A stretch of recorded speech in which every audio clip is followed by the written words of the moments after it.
Bom dia, a paz do Senhor Jesus. Louvado seja o Senhor por este dia. Obrigada, Pai, por todas as bênçãos que recebemos. Estamos aqui na Tua presença, Pai, clamando o Teu doce Espírito que nos auxilie nessa leitura do dia de hoje. Amém. No capítulo anterior, nós vimos sobre o rei Uzias, sobre o rei Jotão e sobre o rei Acás.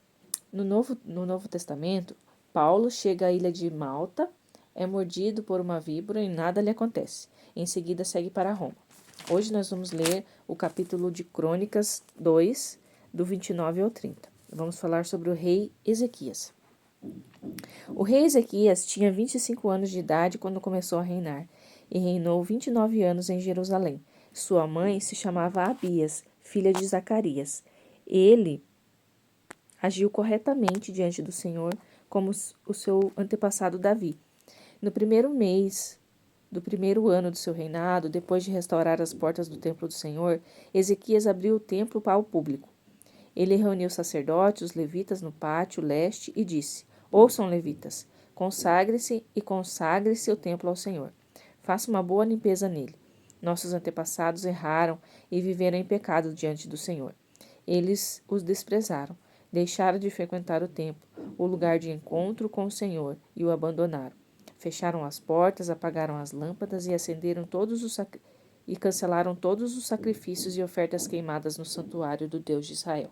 Por causa disso, Deus ficou furioso conosco e expôs o nosso povo à zombaria e desprezo. Como vocês estão vendo, foi por isso que os nossos antepassados foram mortos. E é por isso que as nossas mulheres, nossos filhos e nossas filhas foram levados cativos e se tornaram escravos. Portanto, decidi fazer uma aliança com Deus, o Deus de Israel, e para que a ira do Senhor seja retirada de cima de nós. Filhos meus, não sejam negligentes. O Senhor escolheu vocês para que permaneçam em nossa presença e o sirvam, conduzindo e dirigindo sacrifícios. Essa é a vida de vocês. Sejam cuidadosos e dedicados em tudo que fizerem. Os levitas entenderam o apelo.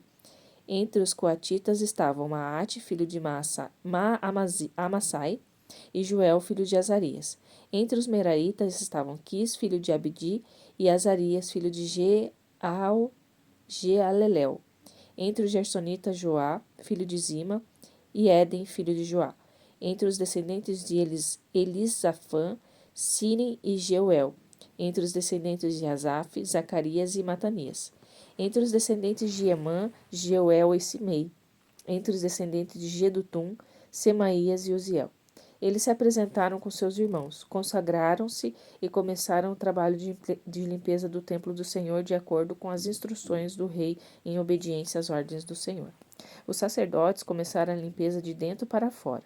Retiraram todo tipo de entulho pagão acumulado ali, que não pertencia ao santuário, e jogaram tudo no vale de Cedron.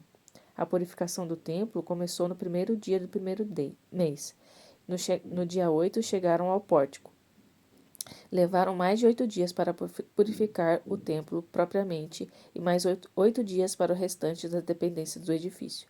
Depois relataram ao rei Ezequias: Já purificamos todo o templo do Senhor, até mesmo o altar de ofertas queimadas, a mesa da presença e todos os utensílios. Purificamos e consagramos todos os utensílios que o rei Acás retirou por causa da sua infidelidade, e estão todos diante do altar do Senhor outra vez. O rei Ezequias começou a trabalhar cedo no dia seguinte. Convocou todos os líderes da cidade e eles foram para o templo do Senhor. Trouxeram 7 bois, 7 carneiros, 7 cordeiros e 7 bodes como oferta de perdão em favor da família real do santuário e de toda a população de Judá. O rei ordenou que os sacerdotes descendentes de Arão oferecessem o sacrifício no altar do Senhor. Os sacerdotes abateram os bois, derramaram o sangue no altar, e depois fizeram o mesmo com os carneiros e cordeiros. Por fim, apresentaram os bodes.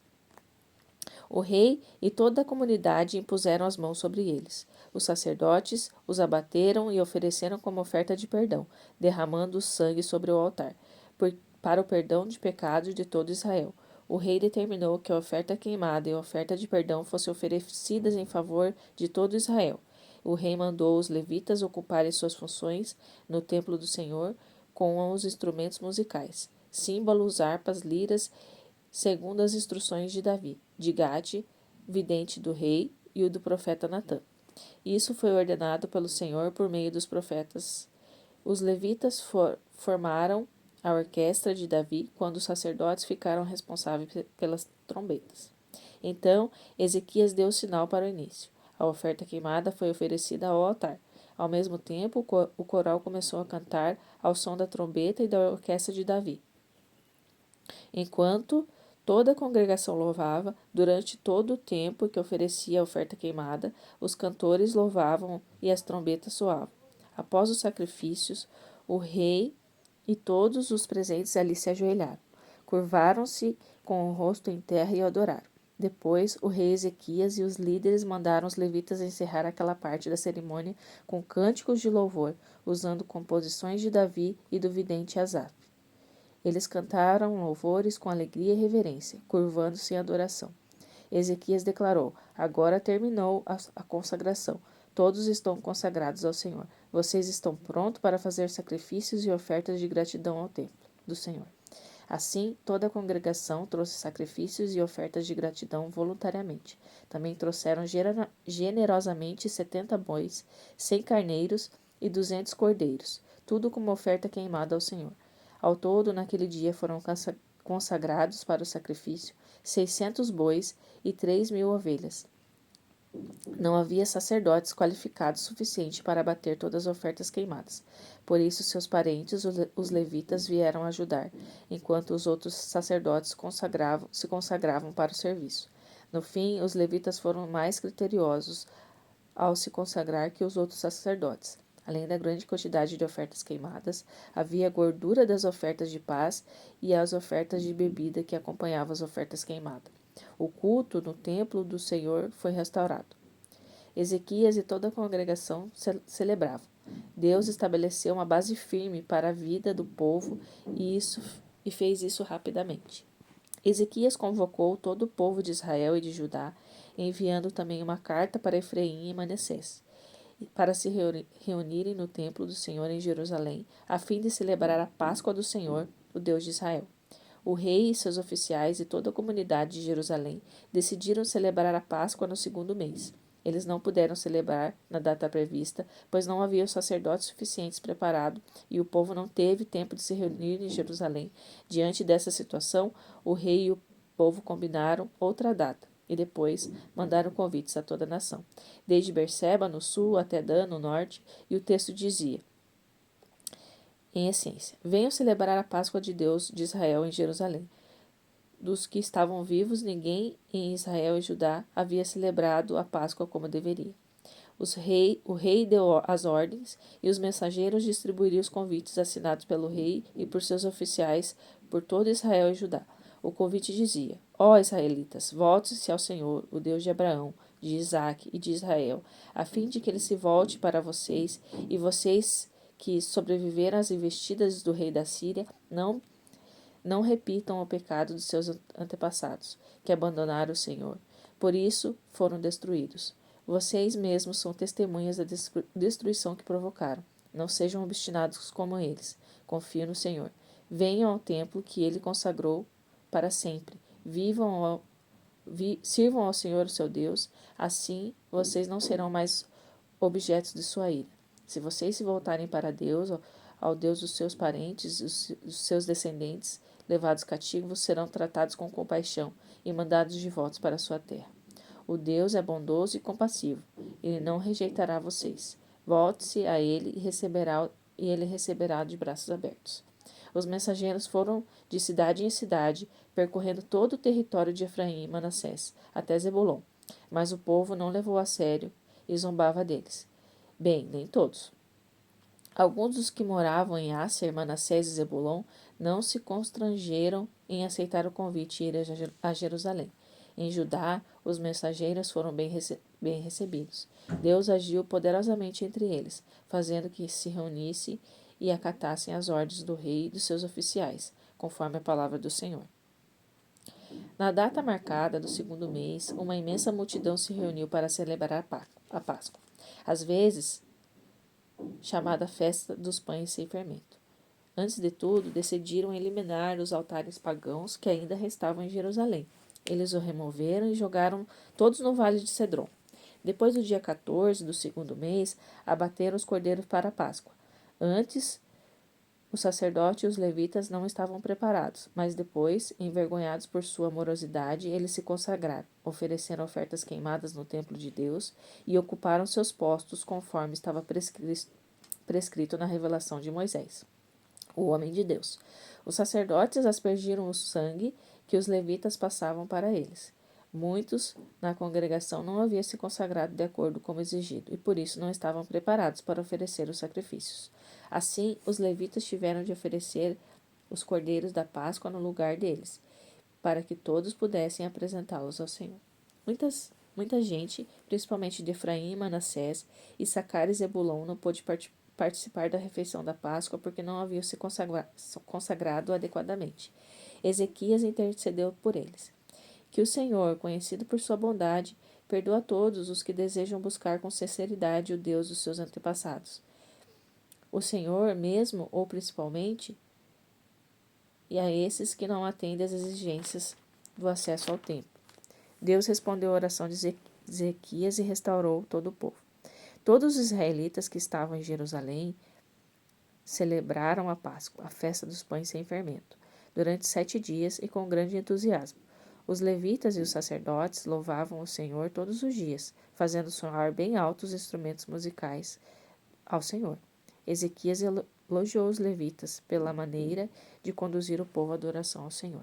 Depois de 7 dias celebrando, comendo as ofertas de paz e louvando ao Senhor, o Deus dos seus antepassados, o povo resolveu estender a festa por mais 7 dias e continuaram a festejar. Ezequias, rei de Judá, forneceu 1.000 bois e 7.000 ovelhas para a consagração. Os oficiais ofereceram 1.000 bois e 10.000 ovelhas. Haviam muitos sacerdotes consagrados e preparados. Toda a congregação de Judá, os sacerdotes, os levitas e os que vieram de Israel e os estrangeiros de Israel e de Judá se reuniram para a celebração. Jerusalém era uma alegria só. Desde a cerimônia da dedicação do templo, construído por Salomão, filho de Davi, rei de Israel, não se havia testemunhado nada igual na cidade. Os sacerdotes e os levitas encerraram com as bênçãos sobre o povo. Deus ouviu a oração deles, que subiu ao céu na sua habitação sacra. 28.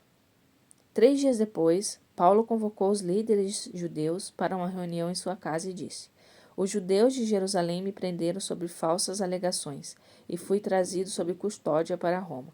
Garanto a vocês que não fiz absolutamente nada contra as leis ou contra os costumes judaicos.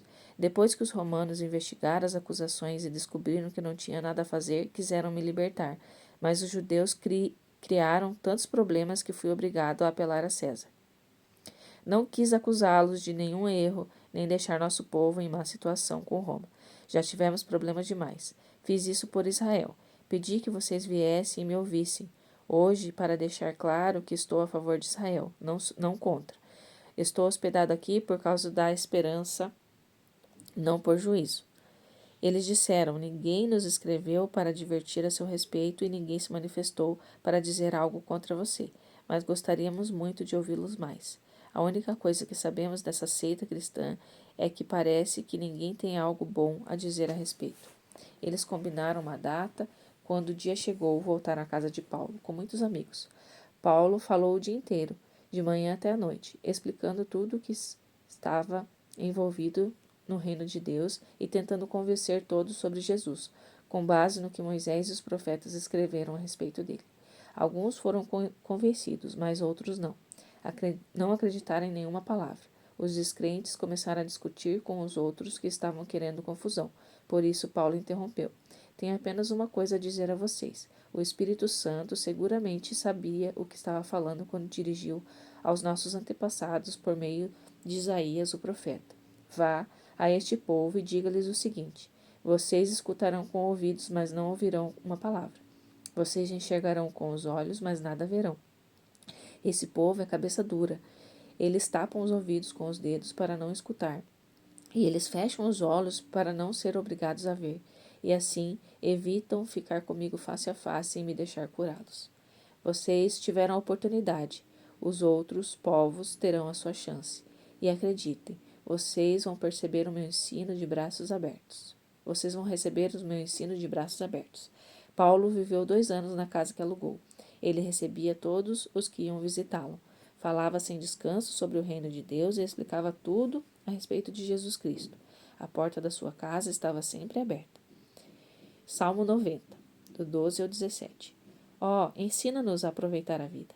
Ensina-nos a viver bem e sabiamente. Volta, ó Senhor. Por quanto tempo temos que esperar?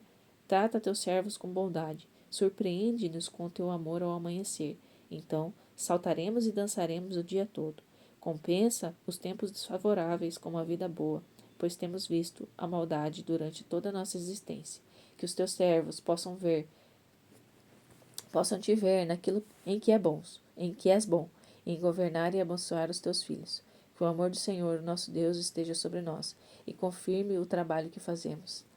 Sim, confirma o trabalho que estamos fazendo. Em nome de Jesus. Amém.